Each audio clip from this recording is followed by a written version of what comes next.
농작물을 자식처럼 애지중지 아끼며 키우고 있는 마음씨 좋은 농부 밀러 씨. 하지만 요즘 들어 그의 성질을 긁는 일들이 자주 벌어졌으니 문제는 바로 정전.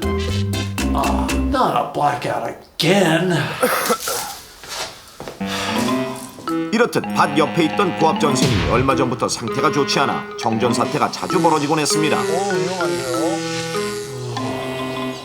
그런데 그를 괴롭히는 또 하나의 문제가 있었으니 아끼는 농작물을 망치는 주범.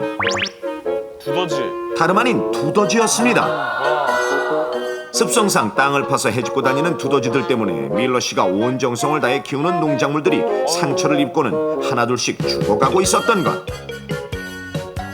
그래서 밀러 씨는 처음엔 두더지 퇴치를 위해 가장 일반적인 방법인 덫을 설치했습니다. 물론 덫으로 몇 마리를 잡을 수야 있었지만 날이 갈수록 개체수가 늘어나는 두더지를 덫으로 모두 잡기엔 역부족이었습니다. 이처럼 두더지로 인한 농작물 피해는 끊임없이 일어났고 이대로 가다가는 올해 농사를 망칠 지경이었습니다.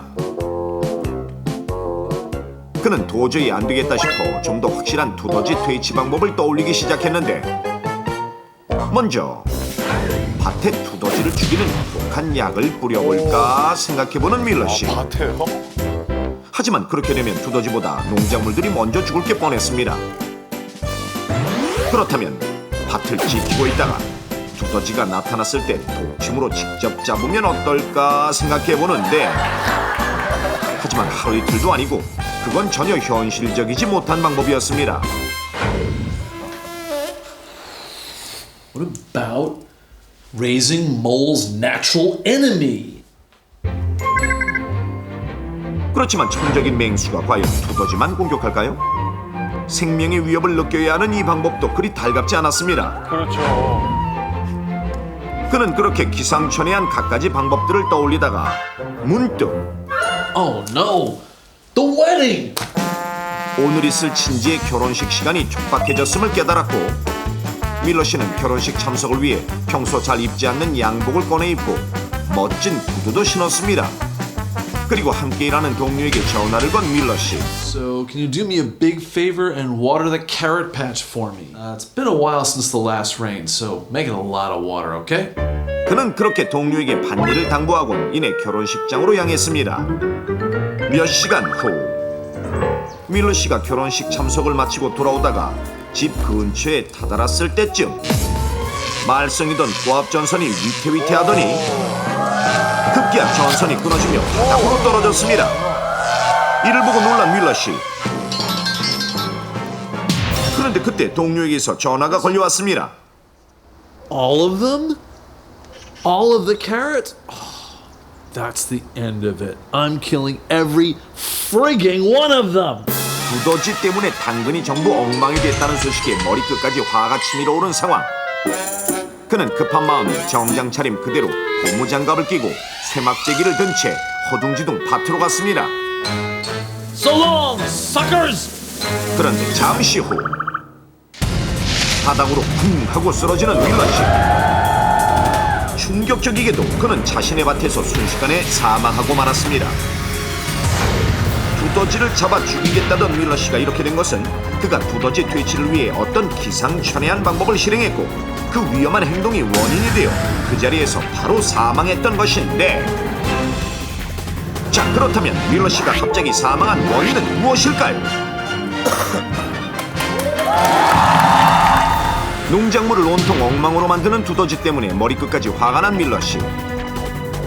그는 그런 두더지를 확실히 잡아 죽일 수 있다고 생각한 어떤 기상천외한 방법을 실행에 옮겼고, 그러자 두더지가 아닌 밀러 씨 본인이 그 자리에서 사망하고 말았는데 과연 밀러 씨가 사망한 원인은 무엇일까요? 자신이 키우는 당근들을 두더지가 전부 엉망으로 만들었다는 소식에 이성을 잃은 밀러 씨. 얼마나 화가 났으면. 극단적인 방법을. Kill them all! 이렇듯 당장 두더지 사냥에 나서야겠다고 생각한 그의 눈에 들어온 것이 있었으니 바로 끊어진 고압 전선이었습니다.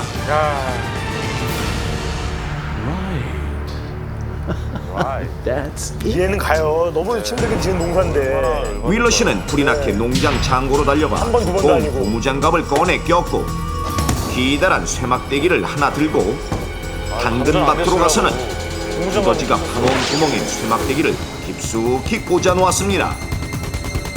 그리고 다시 끊어진 고압전선 근처로 와서 전기가 통하지 않는 고무장갑만 믿고 전선을 덥석 잡았습니다.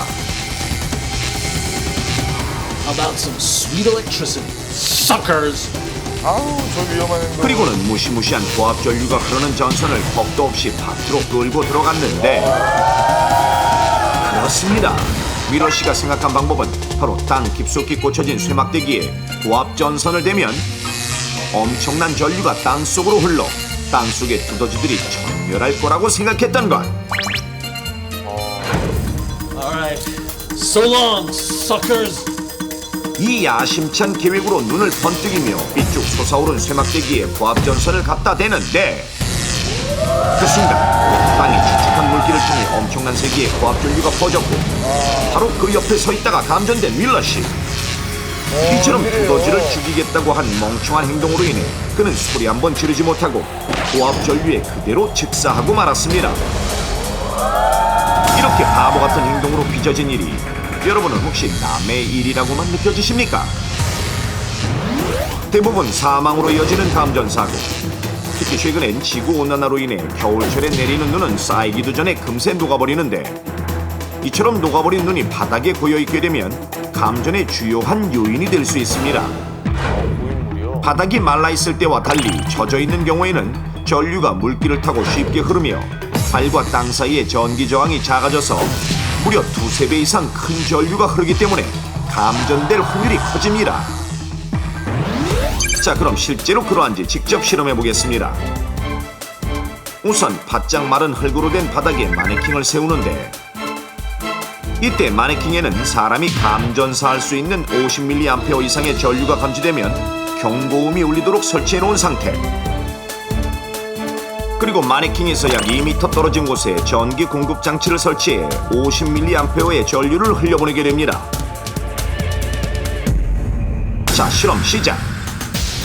먼저 마른 흙에서 전류를 공급해 보는데 아무런 변화가 없는 마네킹. 감전을 알리는 경고음이 울리지 않습니다. 자, 그럼 땅이 젖었을 때는 어떨까요? 마네킹 주변의 흙이 촉촉하게 젖도록 골고루 물을 뿌려주고 이 상태로 조금 전과 동일한 실험을 해보겠습니다. 이번엔 어떤 결과가 나올까요? 다시 실험 시작. 전류를 공급하자 동시에 갑자기 마네킹에 부착된 경광등이 요란하게 울리기 시작합니다. 바로 들어오네요. 즉, 흙이 말랐을 때와는 달리 젖은 흙을 통해서는 마네킹으로 전류가 흘렀다는 사실. 만약 실제 사람이었다면 감전사했을 수도 있습니다. 흙 속엔 금속 성분 등 불순물이 많기 때문에 전류가 잘 통할 수 있는 환경이라고 할 수 있습니다. 그러므로 장마 때와 같이 물에 잠긴 상태가 아니라 골고루 축축하게 젖어 있는 상태만 되어도 충분히 전기가 통할 수 있는 환경이 됩니다. 그러므로 물기가 많은 흙바닥에서 감전을 피하기 위해서는 반드시 고무장화를 신도록 하고 만약 감전당한 사람을 발견했다면 마른 나무 막대나 플라스틱 같은 절연체를 이용해 감전된 사람으로부터 물체를 떼어낸 뒤 재빨리 심폐소생술과 인공호흡을 실시하고 구급차를 불러야 합니다. 농작물을 망친 두더지를 없애기 위해 혈안이 된 윌러씨. 겁도 없이 끊어진 고압전선을 끌어다 흙바닥에 연결시켰고 결국 젖어있는 흙바닥을 통해 엄청나게 큰 전류가 윌러씨에게 흘러 그는 소리 한 번 내보지 못하고 즉사하고 말았습니다. 이 이야기가 바보 같은 사람만의 일로 느껴지십니까? 최소한의 안전수칙을 지키지 않는다면 당신도 언제든 황당한 사고의 주인공이 될 수 있습니다.